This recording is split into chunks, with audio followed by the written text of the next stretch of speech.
Jésus leur montrait. Mais tu ne peux jamais abandonner la loi de l'Éternel. Et tu vas commencer à utiliser toi-même ton propre loi. Ou tu vas commencer à utiliser ton intelligence.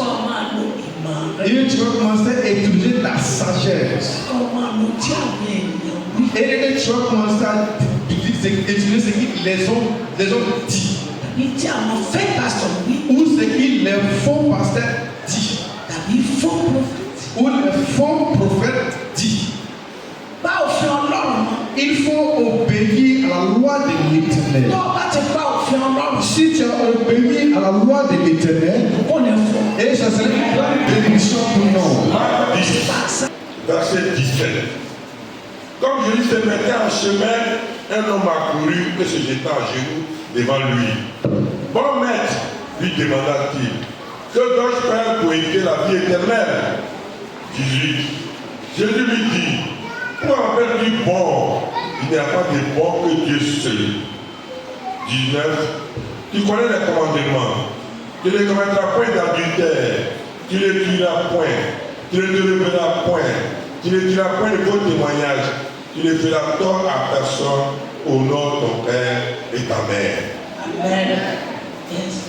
Ìwé Máàkù orí kẹwàá ẹsẹ̀ kẹtàdínlógún bí ó sì ti jáde bọ́ sí ọ̀nà ẹnìkan sáré tọ̀ wá ó sì kúnlẹ̀ fún ó bi léèrè wípé olùkọ́ni rere kí ni èmi ò ṣe tí èmi ò fi jogún ìyà ìnípẹ̀kun. Qui se met en genoux devant qui? Ẹsẹ̀ kejìdínlógún Jésù sì wí fún un pé èéṣe tí wọ́n fi ń pè mí ní ẹni rere kan kò sí bí kò sí ẹnìkan èyí ni Ọlọ́run. Amen. Regardez la réponse que Jésus a dit au monsieur. Avant que Jésus n'est pas un homme ordonné. Mais Jésus reconnaît son Dieu. Et Jésus reconnaît son Père. Et il a donné une réponse. Il dit, ne faut pas m'appeler un bon homme. Il n'y a pas un bon homme après Dieu, Alpha, Oméga. Et c'est l'Éternel qui est bon. Et c'est lui qui est bon homme. Le positif, il faut copier. Et il faut faire copier. Mais il veut la sagesse. Mais il n'a pas demandé l'argent dans la main de Jésus. Et il n'a pas demandé que Jésus qui lui donne l'or. Demandons ce qui est bon dans la main de l'Éternel. Ẹsẹ̀ kọkàndínlógún ìwọ sá mọ òfin má ṣe panṣágà má ṣe pànìyàn má ṣe jalè má ṣe jẹ́rìí èké má ṣe rẹ́ni jẹ bọ̀wọ̀ fún bàbá àti ìyá rẹ. Vous avez bien compris? Jésus leur montrait. Mais tu ne peux jamais abandonner la loi de l'Éternel. Et tu vas commencer à utiliser toi-même ton propre loi. Ou tu vas commencer à utiliser ton intelligence. Et tu vas commencer à utiliser ta sagesse. Et tu vas commencer à utiliser ce que les hommes disent. Ou ce que les faux pasteurs disent. Ou les faux prophètes disent. Il faut obéir à la loi de l'Éternel. Si tu as obéi à la loi de l'Éternel, et ça serait une grande bénédiction pour nous. Il dit qu'il ne faut jamais faire l'adultère. Quel est l'adultère? La fornication. Mais tu as ta femme à la maison, mais tu regardes femme de quelqu'un qui est au dehors. Et que ça c'est l'adultère. Et c'est la fornication. Mais ton mari est à la maison. Mais en ce moment, ton mari ne dit rien. Mais ce mari de quelqu'un qui est au dehors, ça c'est un grand péché. Il dit tu ne veux jamais faire ça.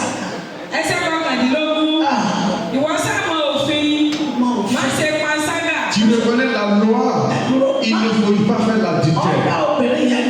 Il a répondu et c'est un monsieur.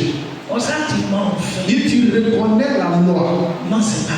Il ne faut pas faire l'adultère. Yes. Il ne faut pas tuer homme. Mais tu ne peux pas prendre couteau dans ta main. Et que tu peux prendre ta langue pour tuer. Il y a deux qui peuvent gâter touche avec sa langue. Mais tu vas aller à Soumolou. Mais c'est Doubé, on te retrouve. Mais ça, ce n'est pas bon. Yes. Il ne faut pas voler. Il ne faut pas tuer. Il ne faut pas gâter ton ami. Il ne faut pas cacher le bonheur de l'Éternel.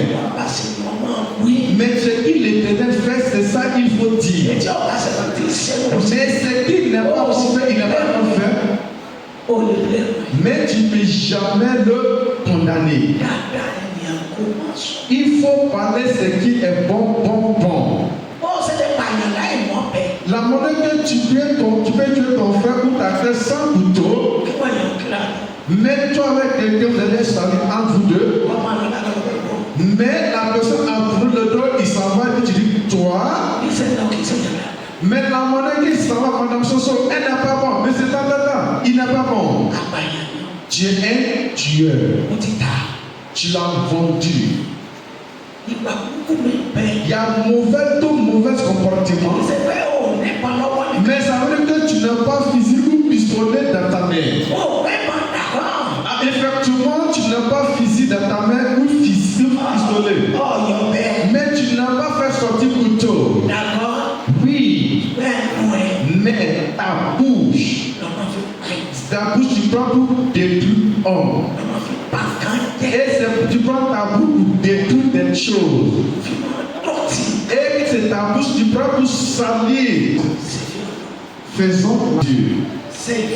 Faisons la volonté de Dieu. Et dans l'amour de l'Éternel, et tu as vu que ce monsieur ou cette dame, elle est mauvaise ou il est mauvais. La monnaie que tu reconnais qu'il est mauvais, elle est mauvaise. Mais si quelqu'un t'a demandé de poser une question, mais ce monsieur, il est bon. Mais effectivement, il ne m'a jamais offensé. Il est bon homme. C'est un bon homme. Il y a plusieurs personnes qui ont perdu leur bonheur. Et à travers les langues. Et à travers les bouches. Et il y a un frère qui voulait se marier. On dit qu'il y avait plusieurs partout. Et ils ont dit qu'il ne faut pas donner ta fille au monsieur. Le monsieur, il n'est pas bon. Mais il y a un homme qui est là. À celui qui voulait se marier. Et c'est lui qui dit n'allez pas se et parce que vous allez aller chercher lui sa cause. Il dit n'allez pas aller chercher lui sa cause. Parce qu'ils ne sont pas bons. Et parce qu'ils gardent lui sa vie. Mais il ne sait pas que c'est son ennemi. Et c'est son ennemi qui va le rendre du bien. Il dit pourquoi ils vont aller là-bas. Et parce que lui, avec son ami, ils sont en train de faire par là sur le terrain. Il dit pourquoi ils vont aller. Que les hommes là, ils ont écouté, mais ils n'ont pas accepté. Ou le mari dit pourquoi ils vont partir, c'est là-bas qu'ils sont partis. Écoutez très bien. Que ce monsieur, il est un bon homme. Au moment que la famille de cette dame, ils vont aller demander, et on dit que vous reconnaissez monsieur tant. Que effectivement elle veut marier sa fille. Mais il est qui comme homme. Mais maman nous demande si c'est toi, si c'est moi, si c'est tout. Il ne faut pas aller. Et effectivement, mais je ne le connais même pas, je ne la connais même pas. Mais moi j'attends seulement, c'est un homme mauvais. Que l'on connaît que ce monsieur a reçu et il doit obtenir cette monnaie. Il est arrivé, ils ont demandé, on dit c'est un bon homme, mais ils sont amis. Mais encore si vous avez donné votre fille à mariage, et en ce moment vous êtes très content. La monnaie que vous le voyez comme c'est un homme riche, mais c'est un homme qui n'est jamais orgueilleux. Et rapidement, vous n'avez pas donné sa fille, votre fille. Ils ont demandé merci, ils ont fait remerciement. Ils n'ont pas allé chercher encore d'autres causes encore ailleurs. Mais ils sont allés dire le mari, ils sont allés demander. Et il nous a dit que tu es un bon homme. En ce moment, son cœur est coupé dans le cœur, dans le ventre. Mais où il ne veut pas qu'ils vont. Que maintenant ils ont dit que voici ce qu'elle veut. Même si tu as mené, ils vont te donner des filles. Le deuxième jour, que le marié est parti, qu'il allait se tourner à terre, que vous ne m'avez pas gâté, et vous n'avez pas dit que je suis un mauvais garçon. Effectivement, le terrain qu'on est en train de faire par là-dessus, je vous donne le terrain cadeau. Que lui va aller arrêter sa peine au tribunal. Maintenant, ils sont devenus nouveaux amis. Que les bonnes paroles, les bons comportements, et ça a poussé le bonheur à monsieur. Mais à toi qui t'avais écarté ta soeur ou ton frère, mais tu dis que tu n'as pas Dieu, mais est la parole qui sort dans ta bouche. Et tu es un homme qui garde seulement. Il dit il ne faut pas tuer homme. Mais dans le comportement et dans les paroles qui sont dans la bouche, et dans le mauvais comportement, il ne faut pas détruire ton frère. Et à donner quelqu'un pour son frère ou son frère, jusqu'à il l'a pensé jusqu'à cette personne est morte.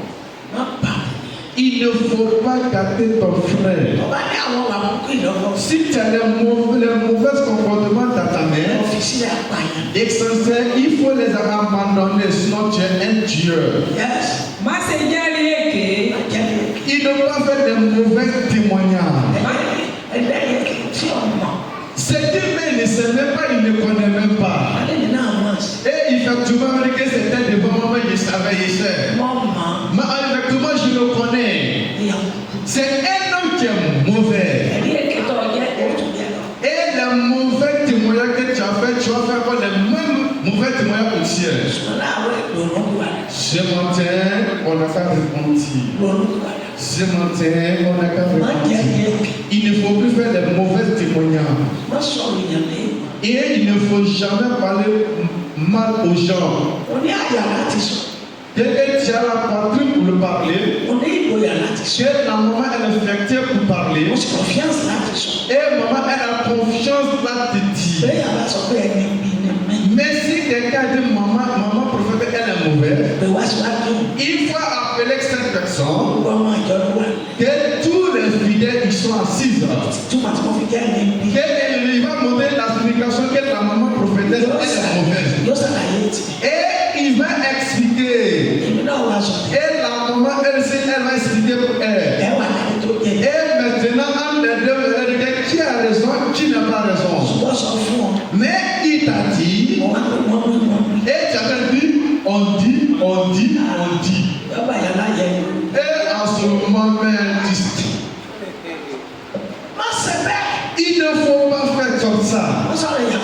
Ils ont dit parole à toi, mais tu n'as pas cherché cette cause. Et encore tu as donné le nom. Il ne faut pas faire ça, c'est pas bon. Si tu fais ça, c'est un grand péché. Et tu as fait de garder ton frère et soeur les mauvais témoignages. Il ne faut pas pardonner ton frère. Il faut devenir un homme de vérité. Mais la monnaie qui s'aide, il faut devenir un homme de vérité. À lui que tu es un homme de vérité en lui. Et après un moment, le site il va avoir la honte. Et effectivement, mais ce qu'ils ont dit, mais ce n'est pas ça. Mais ce qu'ils ont dit, mais ce n'est pas ça. Toi, enfant de Dieu, fais très attention. Yes. Il faut obéir à ton père et ta mère. À vous les jeunes filles. Mais ce n'est pas que ta mère qui t'a mis au monde seulement. Il faut respecter ta famille. Il faut les respecter. Que peut-être ta famille n'ont rien. Et que Dieu peut te bénir toi. Et ça veut dire que ton père et ta mère vont devenir un homme malheureux dans ta maison. Il faut obéir. Et c'est l'autorité de l'Éternel. Mais si tu obéis à ton père et ta mère, et que c'est une grande bénédiction à toi. Yes, papa. Ouais. Il lui répondit, Maître, j'ai observé toutes les choses dès ma jeunesse. 21. Jésus, l'ayant regardé, l'aima et lui dit, il te manque une chose. Va, vends ce que tu as, donne-le aux pauvres et tu auras un trésor dans le ciel. Puis viens et suis-moi. 22. Mais, appuyé par cette parole, c'est comme ça là tout triste, car il avait des grands biens. Yes. Ẹsẹ̀ ogun, ó sì dáhùn ó sì wí fún un pé olùkọ́ni gbogbo nǹkan wọ̀nyí ni èmi kíyèsí láti ìgbà èwe mi wá. Il ne faut pas dire que tu es intelligent. Ils ont peut-être enseigné deux personnes. Et là, moi je ne fais jamais ça. Mais je ne fais jamais ça. Ferme ta bouche. Mais ce qu'ils sont en train de dire, c'est ça qui n'est pas rentré dans ton oreille. Mais si tu ne fais pas comme ça, et justement on t'a donné des conseils, mais est-ce que tu reconnais ce qui va se produire après? Et tu vas le faire. On donne s'il veut garder la vie de son prochain. Mais s'il veut seulement t'escroquer.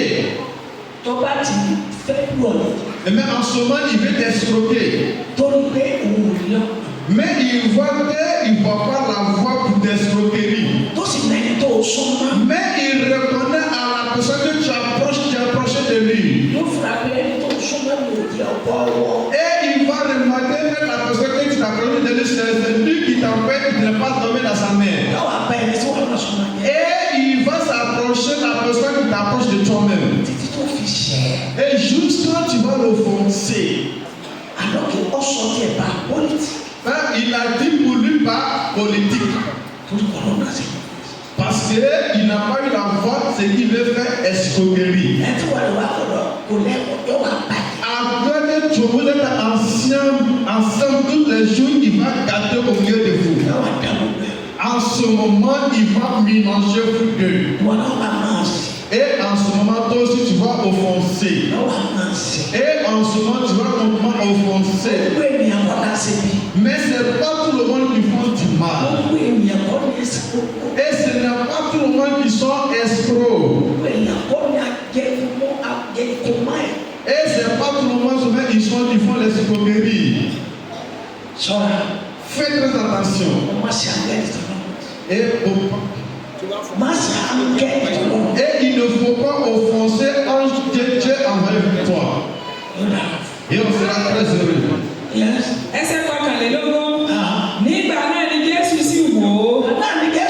En ce moment, Jésus lui a regardé. Et Jésus aimait cette personne. Et Jésus lui dit, il y a une chose pour moi qui te reste.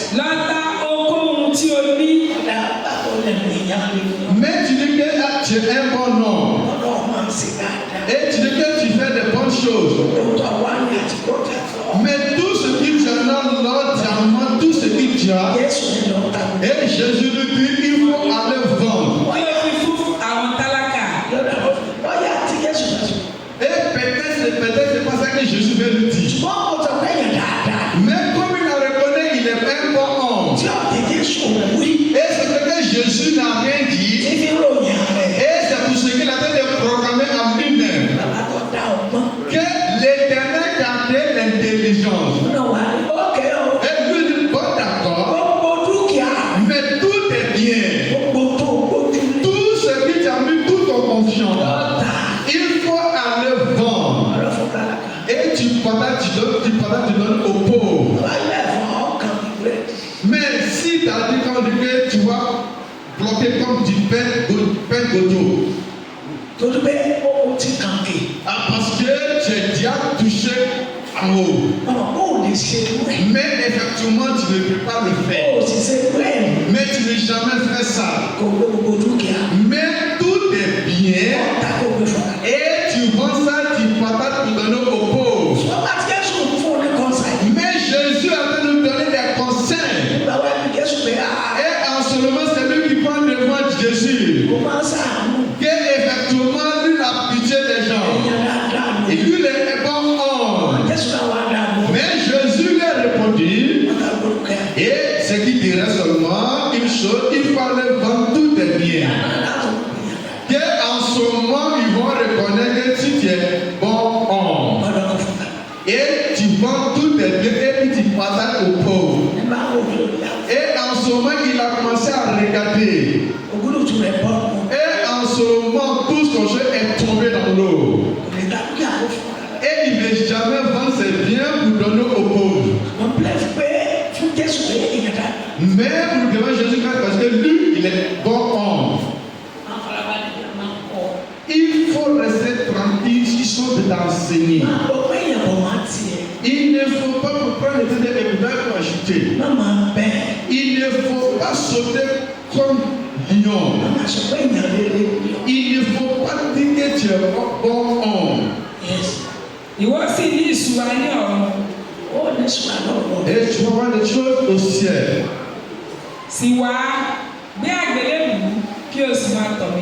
Et tu vas avoir des repos au ciel. Quand tu finis le vent, et maintenant tu prends ta croix et tu suis Jésus-Christ.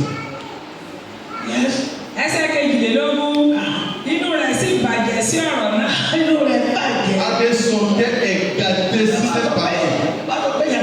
Mais c'est vrai que tu es bon homme. Et comment je reconnais effectivement que tu es bon homme? Et Jésus n'aime pas discuter avec lui. Et Jésus n'aime pas bavarder avec lui. Avant que tu vas parler, il reconnaît ce que tu dis. Et il faut aller vendre tout tes biens. Et tu partages au pauvre et puis tu prends ta croix et puis tu me suis. l'eau. Yóò dára fún. Et on sera très heureux. Yes. Ó sì jáde lọ ní ìbànújẹ́. Jáde lọ pẹ̀lú ìgbà. Il est sorti avec le gain. Ìgbàgbọ́ rẹ̀ lè jáde já. Et en ce moment, sa nuque est devenue n'importe quoi. Ìkọ̀mọ̀ pé tó dùn lọ́rùn ló gbé ká. Et il ne reconnaît pas ce qui le dépasse, ça, ils vont déposer devant lui. Kọjá ọpọlọ ẹ̀. Et ça dépasse lui-même son intelligence. Et acceptant correction. Il ne faut pas dire que tu es bon.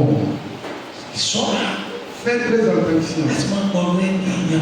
Et il fait très attention pour croire la parole qui sort de la bouche de l'homme. Mais dans la bouche d'autres personnes, et ça dérange la vie de d'autres. Il n'y a plus de vérité dans le monde. Mais ils vont mentir sur toi. Parce que la nourriture qu'ils n'ont pas consommée dans ta mère, au moment après que tu as fait des business ensemble, et ils vont venir garder cette personne-là vers toi.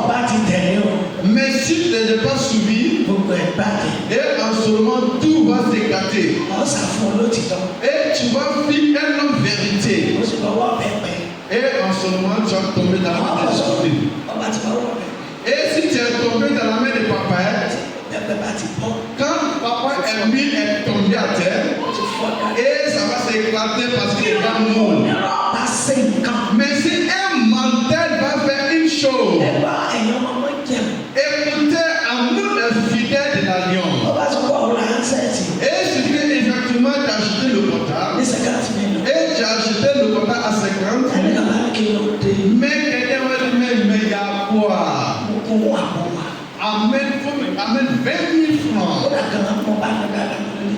Même s'il y a bien, effectivement, il peut trouver ça, 15 000 francs. Et il ne faut pas, parce que c'est le truc de 50 000 francs que tu vas conduire. Parce que ce qui est faux, c'est ça, ils vont te vendre. Ce qui n'est pas bon, c'est ça, ils vont te vendre. Photocopie, et ça, ils vont te vendre. Et c'est ça, ils vont te vendre. Parce qu'ils veulent consommer. Mais un homme de vérité, mais c'est qui il lui plaît à lui-même. Et c'est ça qu'il va faire pour donner à son prochain. Il y a un qui a dit à maman, pardon. Mais si ils sont arrivés, ils sont bons, et maman n'a pas nous supporter. Maman dit non, jamais. Que la petite que tu ne pouvais jamais faire un faux témoignage. Alors directement. Mais la monnaie que ça est, c'est comme ça, elle va dire. Que maman a dit à le frère, allons-y. Et ce terrain, au Nigeria. Et la maman, elle est arrivée. Que la personne attend de dire, cette personne, c'est lui qui a acheté cette terrain à cette personne. Que la maman, elle s'est arrêtée sur ce terrain. Que la maman a dit, ici, elle est très bonne. Et ici, elle est très bonne.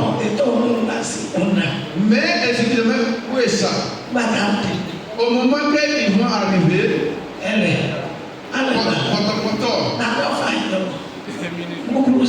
et que c'est l'autre qui a attrapé la.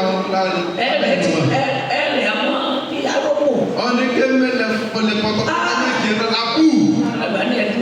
Que la cour met tous les pieds de maman est rentrée dans la bouche et arrive au genou. Que maman dit, elle va bien. Que à celui il était là. Et à le terrain que tu as acheté. Ah, si tu as acheté la même chose comme ça, ouais. Et maman dit, si ça c'est pas bon. Et en ce moment, il veut commencer à mentir. Et c'est qui que tu vas envoyer en prison? Et il n'y a même pas de faute.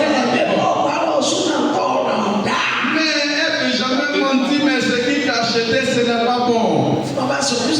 Et en ce moment-ci, elle a fait la charité. Qu'elle reconnaît qu'effectivement, le chemin va juger. Et c'est la même chose à nous qui vivons. Et la manière que tu veux être, tu te veux comme péché. Et après, ils vont te vendre ça à moins cher, terrain moins cher. Même que tu veux acheter par un Hollandais et avec Francis, ce n'est pas la même chose. Que la maison face to face. Et c'est combien ils ont pris pour construire. Et les continuer production. Mais si tu veux construire, et ils vont passer là-bas, non, mais c'est tant, l'histoire, ta maison elle est très jolie. Et la méthode de dépense est différente. Il ne faut jamais écouter les paroles des hommes. Et pour pas que tu vas perdre le bonheur. Chrétien, écoutons la parole de Dieu et mettons ça en pratique. Yes. Nítorí tí ó ní ọrọ̀ púpọ̀. Parce qu'il a beaucoup de richesses. Il a beaucoup de richesses. Il a beaucoup de richesses. Mais comment il veut vendre tous ses biens? Yes. Ẹsẹ̀ kẹtàlélógún, Jésù sì wò yíká, ó sì wí fún àwọn ọmọ ẹ̀yìn rẹ̀ pé yóò ti ṣòro tó fún àwọn tí ó ní ọrọ̀ láti wọ ìjọba Ọlọ́run. Et ça sera difficile à ceux qui ont la richesse pour rentrer au royaume de Dieu. À ceux qui ont des biens. C'est difficile. À peu on m'a sauvé fún wọn. Mais ils n'ont pas Dieu. Mais si il a Dieu, qu'il reconnaît Dieu, et ça sera même pas difficile pour les sauver. Mais s'il n'a pas Dieu, et que même si je fais une commission, que voici ce terrain, et il faut lui donner un homme pauvre. À seulement s'il a fait une façon avec cette personne, et peut-être même les yeux de cette personne vont tomber à terre. Il va dire parce que tu es fou ou fort, que Dieu l'a pas envoyé, que le terrain qu'il a acheté de donner à quelqu'un cadeau. Mais si tu as donné ce terrain à quelqu'un comme Dieu peut faire retourner en multiplier pour toi. Écoutons la parole de Dieu. Marchons dans la parole de Dieu. Et ça sera une grande bénédiction pour nous. Yes, 23. Jésus, regardant autour de lui, dit à ses disciples qu'il sera difficile à ceux qui ont des richesses d'entrer dans le royaume de Dieu. 24. Les disciples furent étonnés de ce que Jésus parlait ainsi. Et, reprenant, il leur dit, mes enfants, il est difficile à ceux qui se confient dans les richesses d'entrer dans le royaume de Dieu. 25. Il est plus facile à un chameau de passer par le trou d'une aiguille qu'à un riche d'entrer dans le royaume de Dieu. Amen. Ẹsẹ̀ kẹrìnlélógún, ẹnu sì yà àwọn ọmọ ẹ̀yìn rẹ̀. Et les disciples étaient très étonnés. Et regardaient un orgueilleux. Sí ọ̀rọ̀ rẹ̀, ṣùgbọ́n Jésù sì tún dáhùn wí fún wọn pé ẹ̀yin ọmọ yóò ti ṣòro tó fún àwọn tí ó gbẹ́kẹ̀lé ọ̀rọ̀ láti wọ ìjọba Ọlọ́run. Vous avez bien compris? Il y a d'autres personnes, quand Dieu lui bénit, il n'y a pas d'autres pensées encore. Ils vont commencer à parler avec lui. En ce moment, sa sagesse est déjà, son idée est déjà ailleurs. Oh, c'est que je vais devenir dans le monde. Et c'est là-bas que son cœur sera. Que maman avait un vieux, il dit le vieux, il ne faut pas te tuer. Mais le vieux, toi te tuer cadeau. Et trois contacts. Hello, Razaki. Hello, Razak. Eh, je ne vais pas tarder pour venir.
Mais il faut parler avec une à une.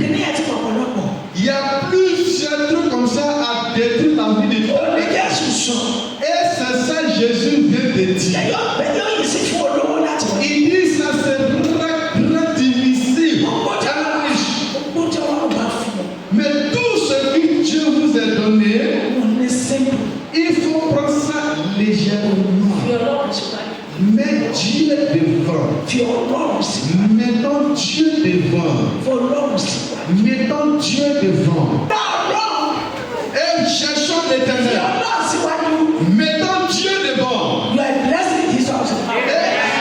au nom de Jésus, on sera béni au nom de Jésus. Dites à ton voisin ou ta voisine. Que ce matin, j'ai l'enfant que je ne suis pas perdu.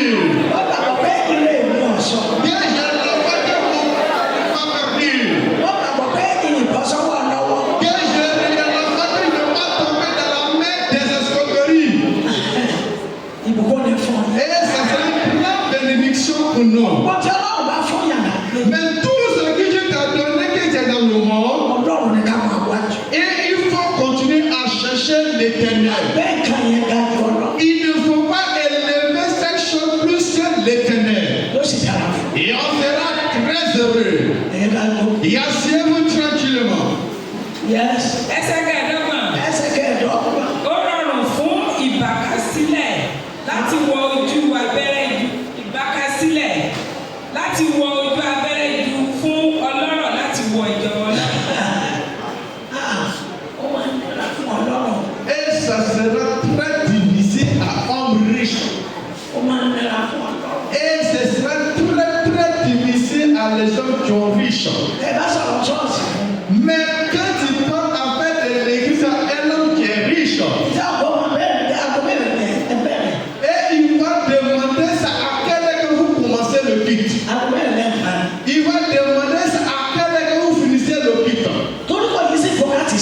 Parce que ce n'est pas facile pour lui pour adorer l'Éternel. Et ce n'est pas facile pour lui pour chercher l'Éternel.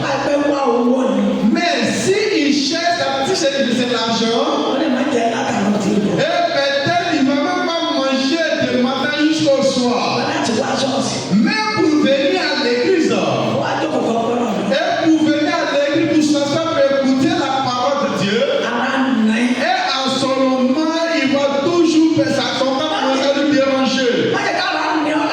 Il ne faut pas permettre que ton corps ne va te déranger, va t'empêcher, tu ne vas pas chercher l'Éternel. Il ne faut pas te donner au travail seulement. Il ne faut pas permettre que ta richesse ne te prenne en esclavage.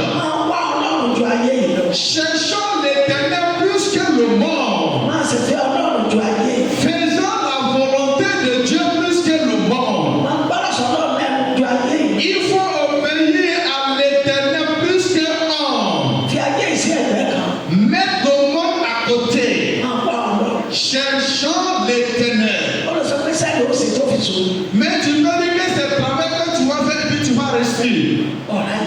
Mais tu n'as pas le temps pour l'Éternel. Mais Dieu veut dire que le travail que tu fais, et ce n'est pas là-bas où il y a ton bonheur.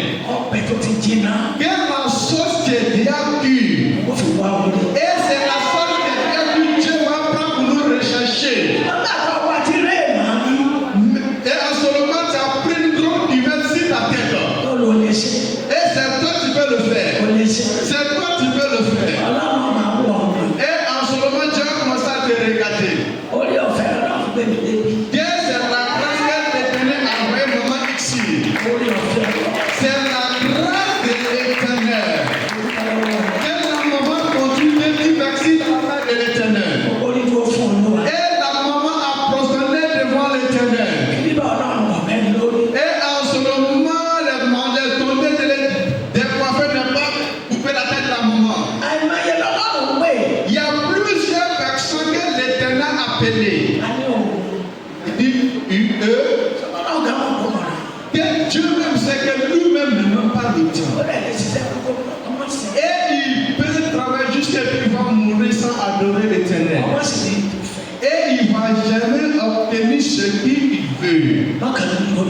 Il ne faut jamais être protégé plus que l'Éternel. Dis à ton voisin et ta voisine, reste tranquille. Dis à ton voisin ou ta voisine, reste tranquille, reste tranquille. Dis à ton voisin ou ta voisine, reste tranquille. Et ce n'est pas arrivé chez toi. Il reste tranquille. Ce n'est pas arrivé chez toi. Après, ça va arriver chez toi. Il faut rester tranquille, reste tranquille. Et ça va arriver chez toi. Avec la foi. Et on sera très heureux. On ne va jamais avoir la honte. 26. Les disciples encore plus étonnés et ils se disent les uns aux autres. Et qui peut sauver?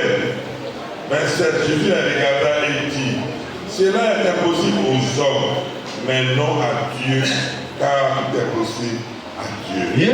Amen. Maman, elle a été de nous dire.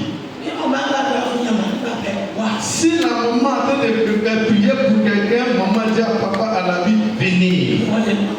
Et pour prier papa à la vie, il va entendre ce qu'ils sont en train de dire. À lui qui a amené sa maman, déplacé sa maman jusqu'au Togo, venir à Côte d'Ivoire. Il dit sa maman, elle est sorcière. Quelle maman dit, est-ce que tu peux faire déplacer ta maman au Togo pour venir à Côte d'Ivoire? Exactement, il va amener sa maman.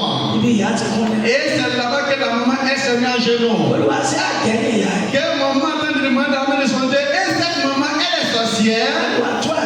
L'Éternel, il faut dévoiler le secret. Et l'Éternel a répondu à la maman prophétesse, cette maman, elle n'est pas sorcière. Et il faut déjà commencer à obéir à sa mère. Que il y a le bonheur qui vient vers lui. Que la maman a répondu à la maman prophétesse, elle va donc au Togo. Au soleil. Que lui n'a pas fait la sorcellerie pour que l'enfant n'ait pas reçu. Que la maman, elle a levé ses vêtements, elle a commencé à couler les larmes. La maman dit à cette maman, il ne faut pas couler les larmes. Que maman a dit à cette maman, prie pour ton enfant. Que cette maman a prié pour donner à son fils. Que la maman, elle a dit au revoir, elle veut se retirer au Togo. Que maman a dit à cette maman, votre enfant, il va t'appeler pour le bonheur. Effectivement, son enfant appelait sa maman pour le bonheur. Et c'est pour cela que la maman dit que rexer tranquille. Qu'elle a dit à celui que maman a prié pour lui. Et en ce moment, ses yeux sont rouges comme un homme brigand. On est comme ta fête que la prothèse s'est trouée. Il dit maman, mais il n'y a rien fait d'abord. Maintenant, il a eu de l'argent. Il a acheté une voiture. Que la maman qui a prié pour lui. Et en ce moment, la pluie frappe la maman pour venir à la montagne.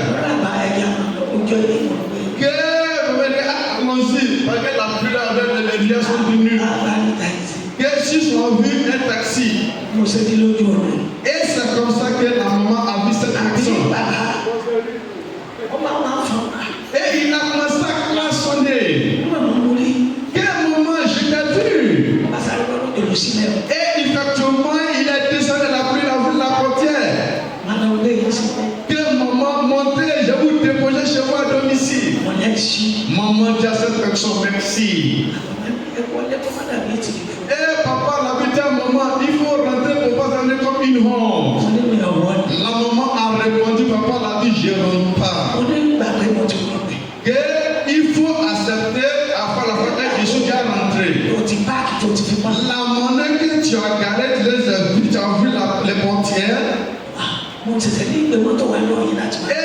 maintenant que tu vas avoir le temps pour amener cette voiture devant la maman.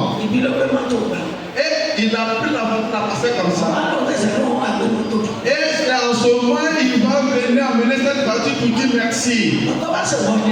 Mais si c'est toi, si c'est moi, que la maman n'est pas rentrée dans cette véhicule. En ce moment, maman n'est pas en colère contre elle. Parce que Dieu a glorifié son ministère dans la vie de ce monsieur. Que Dieu qui a payé une voiture pour donner à cette personne, et Dieu le fera pour elle aussi. Il est parti. Et c'est pour cela que la maman nous dit encore ce matin. Maman, elle continue à nous dire Rexon. Et ça vient, mais ça n'a pas encore arrivé chez toi. Mais Dieu qui a permis qu'elle puisse arriver. Et maintenant, elle est devenue la servante de Dieu.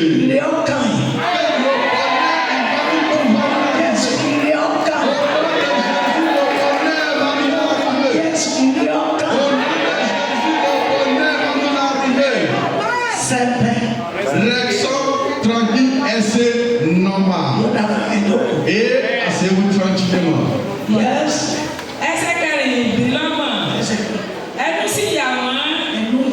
Ils étaient étonnés.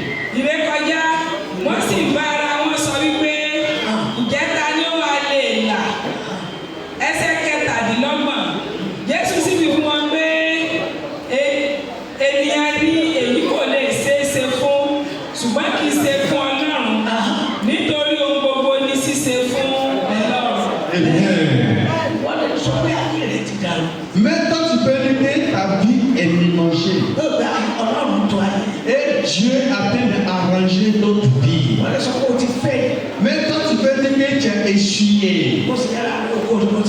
Et que tu as remarqué effectivement. Mais toi, tu peux dire que ça ne peut plus reproduire. Et peut-être c'est là-bas que nos témoignages vont commencer.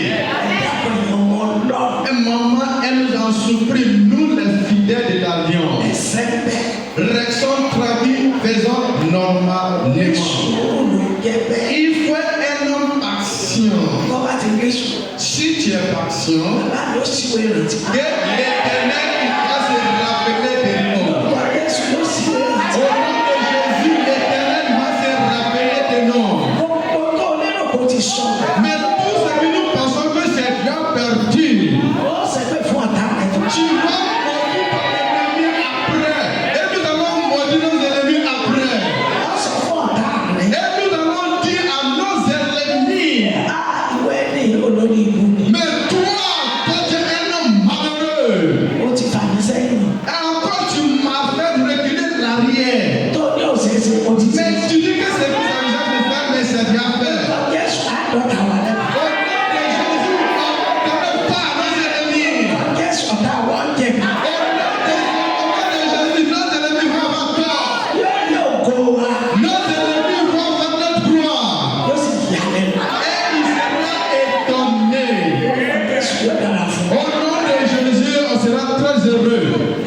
Et asseyez-vous tranquillement. Dieu est bon.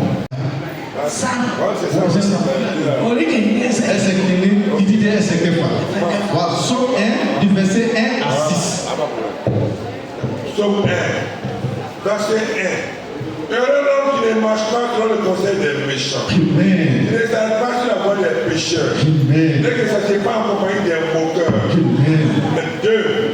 Mais tous ont plaisir alors l'Éternel et qu'il a béni jour et nuit. Amen. 3. Il est comme un arbre planté près d'un courant d'eau qui donne son fruit à sa saison et dont le verre ses petits points. Tout ce qu'il fait, lui réussit. Amen. Olùdáfídì orí kìíní láti ẹsẹ̀ ìkíní bí ẹsẹ̀ kẹfà. Ìbùkún ni fún ọkùnrin náà. Heureux au monsieur Tí kò rìn ní ìmọ̀ àwọn ènìyàn búburú. Ìbùkún ni fún ẹ̀yin ọkùnrin náà. heureux en nous les hommes. Bákan náà ìbùkún ni fún àwọn obìnrin. Et heureux en vous les mamans. Láàrin nípa àwọn èèyàn. Que on marche pas au milieu des hommes méchants. Bàbá tí a bá bá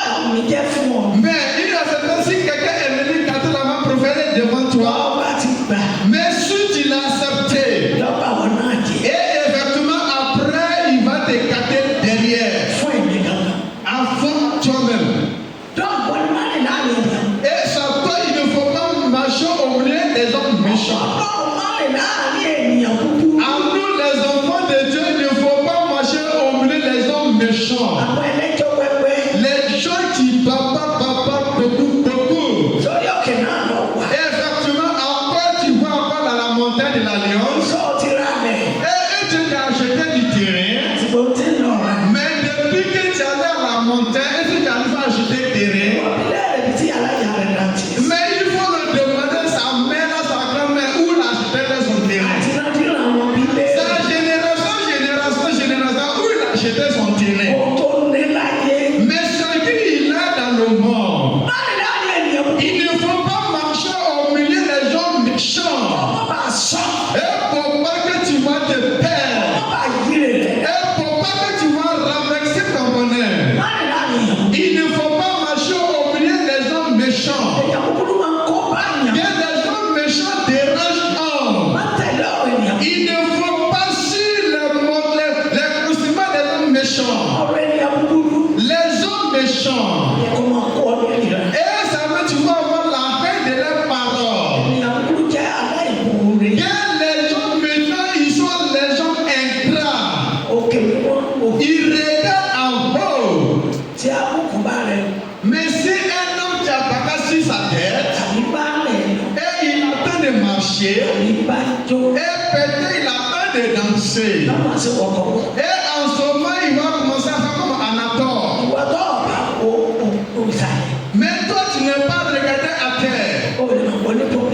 Mais tu ne vas pas reconnaître qu'il a un problème, c'est un Anatole. Il y a d'autres qui prennent parole pour garder la vie de son frère ou sa soeur. Tu es allé chez quelqu'un aujourd'hui, et la monnaie que tu veux d'arriver, on a fini de manger même. Et maintenant tu prends ton foulard sur ta tête avec des papiers, les hommes, il est méchant. Et depuis qu'il t'a donné un poulet avec foutu, au moment il t'a donné des vêtements au milieu en bas du soleil. Il ne faut pas marcher au milieu des hommes méchants. Parce qu'ils vont te déranger, ils vont nous déranger.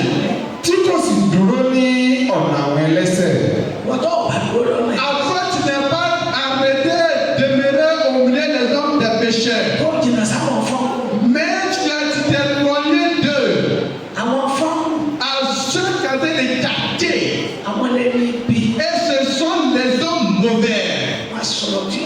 Ils vont parler des mauvaises paroles qui ne vont pas. Mais ce qui ne veut pas faire pour lui, pour sa famille, il va dire, il va faire ça pour toi. Parce qu'il a besoin de toi. Mais s'il n'a plus fait pour toi, mais si tu pars, il va le laisser s'avancer. Et absolument, tu parles avec la touche et puis maintenant, il faut gérer la tête devant la. Mais pour que tu n'aies pas reçu depuis qu'on l'a mis au monde. Mais j'ai dit, je vais faire, mais je ne fais plus. Et il t'a gardé pour toi sur ton. Parce que tu as suivi sa parole. Yes. Àti tí kò sì jókòó ní ibùjókòó àwọn ẹlẹ́gàn. Et tu n'es pas assise au milieu des moqueurs. Que les moqueurs, il ne peut jamais connaître chez elles, il ne peut jamais arriver ici. Et où tu peux arriver, tu vas un avion qui arrive. Non. Mais c'est les warriors qui peuvent faire groupe aussi le goudron qui peut gâter. Et Paco aussi peut faire même chose. Mais avion pour lui c'est lentement. Dites au nom de Jésus que Paco il va jamais reconnaître chez toi. Warrior ne va jamais reconnaître chez toi. Les hommes mauvais jamais connaître chez toi. Avec quelqu'un recevoir la monétisation, il ne va jamais reconnaître chez vous. On n'est qu'à s'éloigner d'eux. On n'est qu'à s'éloigner d'eux. À ceux qui ont ton tenir, et ils vont prendre un morceau là pour détruire ta tête. En ce moment, les gros mensonges vont détruire ta tête comme ça.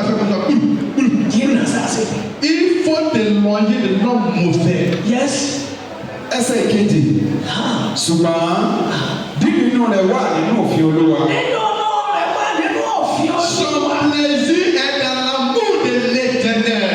Ìwọ tẹ̀lé òfin olúwa. L'essentiel, on a sur la loi de Tẹ̀lé àwọn l'Éternel. olúwa. On a sur la loi de l'Éternel. Tẹ̀lé ìfẹ́ olúwa. On a sur l'amour de l'Éternel. Tẹ̀lé ìfẹ́ olúwa. On a sur l'amour de l'Éternel. Ó tí mo ti rí láyé ilé ẹlẹ́nu mọ̀ tí wọ́n dáyé. Et ce que la maman a déjà vu au moment qu'elle était dans le monde. Ẹni kò lè bá mi sọ lọ́wọ́ mi. Et il n'y a aucune personne qui a amené par les mauvaises paroles, les mauvaises négatives devant elle. Ó di àkókò kan lá òru bí. Mais devant moi, elle devait à 23h ici. Èmi àti bàbá. Et avec papa à la vie ici à 23h. Ẹ̀tọ́ ṣiṣẹ́ tó ṣiṣẹ́ ìbí fúnra rẹ̀. À lui qui a fait du mal à lui-même, les mauvais travail pour lui-même. Àtijọ́ ń sọ̀rọ̀. Et en ce moment, ils sont en train de communiquer ensemble. Ọlọ́run ti sẹ́yìn mọ́. Et qu'est-ce qu'elle a dit? Elle a changé du tout. Ọlọ́run bí ti tẹ́lẹ̀ mọ́. Et dit avant, elle n'est plus comme Ọ̀dẹ̀ avant. owó àwọn pàrọ̀ èèyàn. Elle dit l'argent a changé, elle sa vie totalement. Ọ̀dẹ̀ gbogbo àwọn èèyàn. Il dit tout le monde. Ọlọ́run ti yíwèé. Et en ce moment, il a déjà changé. Bí mo ti jọ. Où la maman, elle était assise. Bàbá wa ní à. Et papa à la vie a répondu. Ọ̀dẹ̀ ló wà fún ọmọ. Ah, il ne faut pas faire même chose à la maman.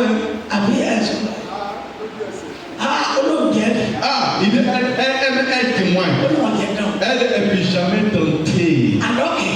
Parce que Bá a ti ń sọ̀rọ̀. la monnaie qu'ils sont en train de parler. Bẹ́ẹ̀ ni wàá kú. Et elle est en train de regarder l'heure. Àṣẹ àwọn tí lọ airport. Et à l'heure qu'elle va à l'aéroport. Àbí bàbá. Ó ní owó ti jà nínú èrè. Et elle dit l'argent l'a rendu fort. Ìwọ máa yẹ mi ní àtẹ̀lé tó gbé lọ. Et regardez combien de 100 milliards de la maman qu'elle a apporté. Désiré bẹ́ẹ̀ lọ ẹgbẹ́ yẹn. Et en ce moment, papa Désiré, il était dans le groupe. Àwọn máa jọ tí mo ti yàgbé lọ. Et en ce moment, les fidèles qui ne sont pas encore dispersés, ils ont été là. Ṣùgbọ́n Mais àpè wọn bẹ́ẹ̀ mọ́ wa. on ne les a pas appelés à mener de l'argent. Bàtà kúrò mi. Au moment qu'ils sont quittés ici, Mo ṣe ti rí tó tó dé. et en ce moment, la vie, justement, elle est venue. Olóòsà fẹ́ fara fún mi. Qu'elle veut rester un peu avec la maman. Bẹ̀rẹ̀ ara ti fún mi. Et c'est un moment, elle a train de prendre, elle a train de faire un café. Mo fi jókòó ní. Elle a train de suçonner. Mo ní kó jókòó ní pa.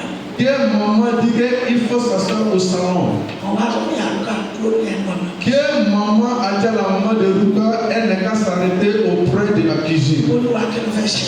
L'éternel, maman demande à l'éternel, c'est quoi qui va se passer? Ló fẹ́ ṣe? C'est quoi qui va se passer? Báni wo L'éternel dit à maman, il dit, regarde, láti kó lọ́dọ̀ rẹ̀. mais si cette dame, elle quitte chez toi, Ní ọ̀la, demain, lọ síbi báyìí. il faut aller dans tel coin Ọ̀pọ̀ àwọn tó lè lágbo ilé. et tu vas trouver elles sont vécues dans la cour Ilé ọ̀rẹ́ rẹ̀. et dans la cour de son ami.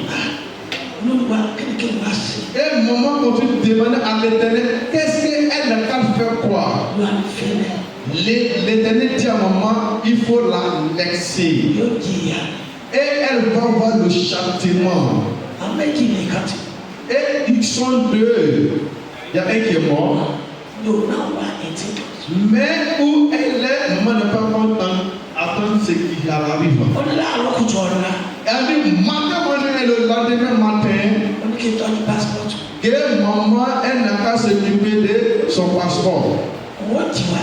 Qu'elle va rapidement prendre sa matin monnaie. Lẹ́sìkẹ́ ti wá ẹ̀kọ́ ọ̀ṣun. Et maman demande, est-ce que tu vas faire aujourd'hui? Sans travail. Àwọn náà máa lẹ́kọ̀ọ́ sá. Et maman, c'est agri-agobayi. Wọ́n wá yá sí. Elle dit qu'elle ne voyage Wọ́n sì pas. kó lọ́dọ̀ mi ó sì lè má tó lọ́dọ̀ rẹ̀. Mais quand elle a quitté sa maman prophétesse, elle a mené sa voiture chez sa camarade. Ọ̀dọ̀ pé lẹ́dà wọ́n lẹ́rù. Que en même temps, elle allait prendre ses valises directement à l'aéroport. Wọ́n tẹ̀lé bẹ́ẹ̀ náà. Mais Dieu de la maman est toujours vivant. Ọlọ́run ní bàbá yìí. Dieu de maman est toujours vivant. Wọ́n máa tó jẹ́ ìpín mi níbẹ̀. Maman, elle reconnaît, elle ne sait pas qui est dedans. Mais elle a trahi. C'est cela que tu vas suivre. Que peut rendre en haut et à terre. Il y a d'autres paroles, mais tu peux garder la vie de l'homme. Nous, enfants de Dieu. Nous, enfants de Dieu, devenons enfants de Dieu. On n'a qu'à devenir enfants de Dieu. On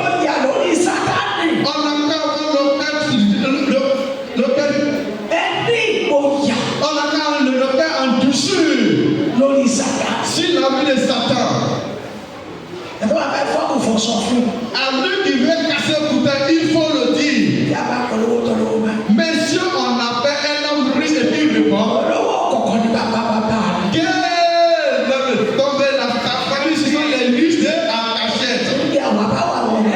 Ouais, où nous sommes arrêtés, il ne peut jamais faire la manière. Avec c'est la parole. Et peut-être il va traverser Catapila nous ramasse en même temps. Il ne faut pas permettre que les païens commencent à se planter devant nous. En ce moment, il ne nous arrive même pas. Ils ne vont jamais nous arriver. Ils ne nous arrivent même pas. À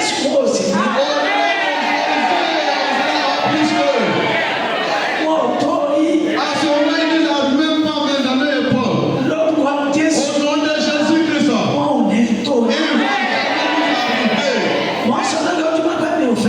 Que maman, elle continue de dire, elle ne veut pas l'orgueilleux. À nous, la nuance. Nous devons faire des choses là, mensonges. Et les mensonges. Il y a certaines maisons que la maman habite, elle va dire, enfant de Nana, ne va pas venir là-bas. Et effectivement, on va reconnaître ses ailes en joie. Mais tout ce qu'on veut faire, nous allons faire là-bas. Avec la joie. On commence à danser. Elle veut et chacun rentrer. Et en ce moment, on va devant la porte. Si l'Éternel veut, ça veut dire que là, et puis il faut s'asseoir. Et c'est Dieu qui reconnaît les pensées que tu as dans le cœur. Et encore quand tu rentres encore au salon, en ce moment, tu as fait des tournées qui rien pardonner contre la terre. Et rêver, tu vois ce que c'est le Père qui a fait. C'est l'Éternel qui a fait ça. Ça sera ainsi. Et il reviendra pour chacun de nous. Les chrétiens, il ne faut plus pleurer. Ça va marcher, gloire à Dieu. Mais il faut pas acheter de marchandises. Et moi, je suis pas un homme qui travaille seulement. Bien l'Éternel fasse son œuvre dans ma vie. Que mes parents, mes marchandises que j'avais, c'est plus possible pour toi. Et il t'a mis en colère, ce n'est pas par la descendance, il faut le donner les bonnes réponses.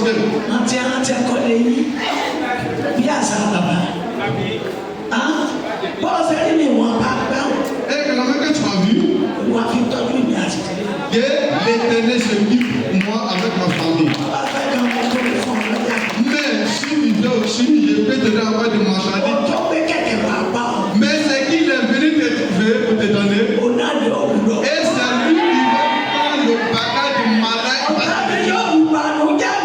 C'est là que le soir dit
as tes pièces d'identité. C'est garanti par la canalité. Et tu es garanti avec les pièces d'identité. Mais ce n'est pas où n'importe. Et il va emporter le malheur, il va emporter son malheur pour toi. Au nom de Jésus.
Il sera un arbre planté au bord d'eau.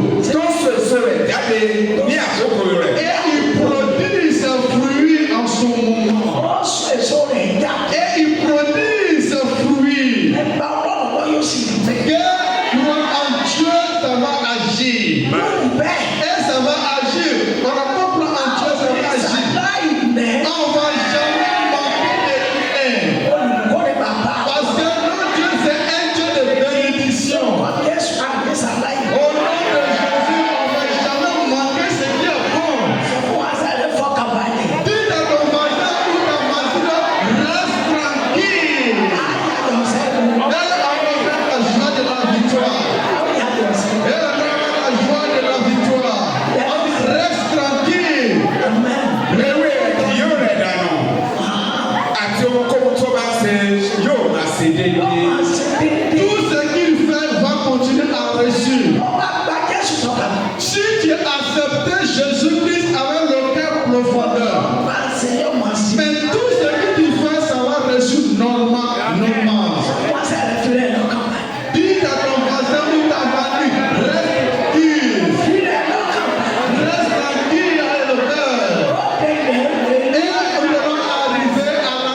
relaxement.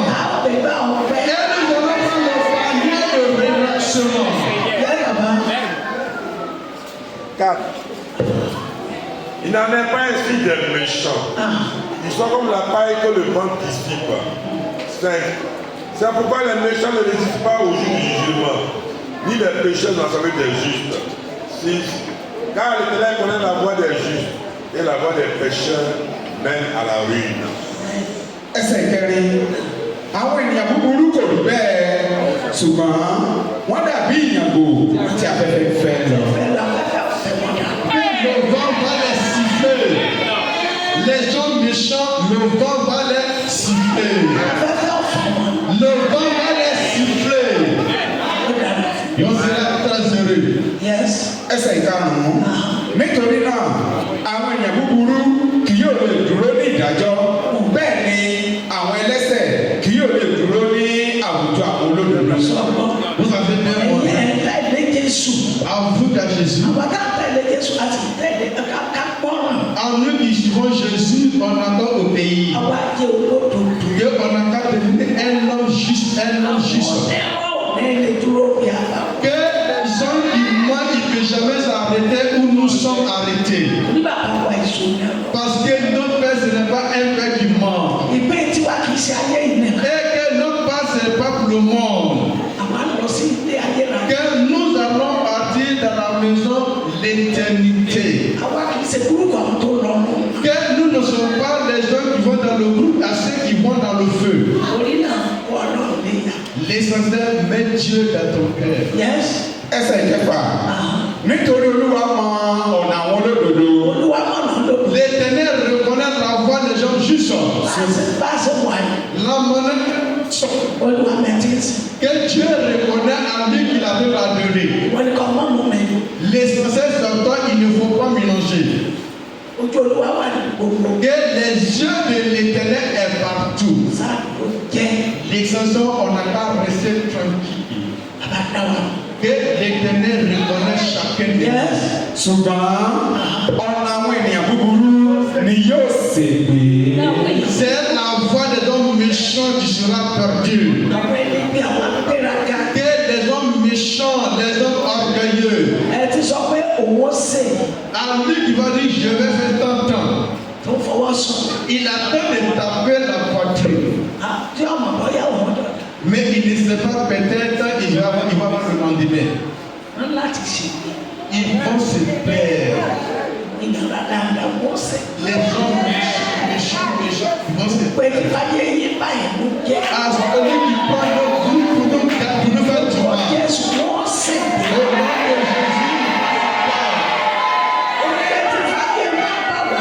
À ceux qui prennent leur vie pour nous déranger.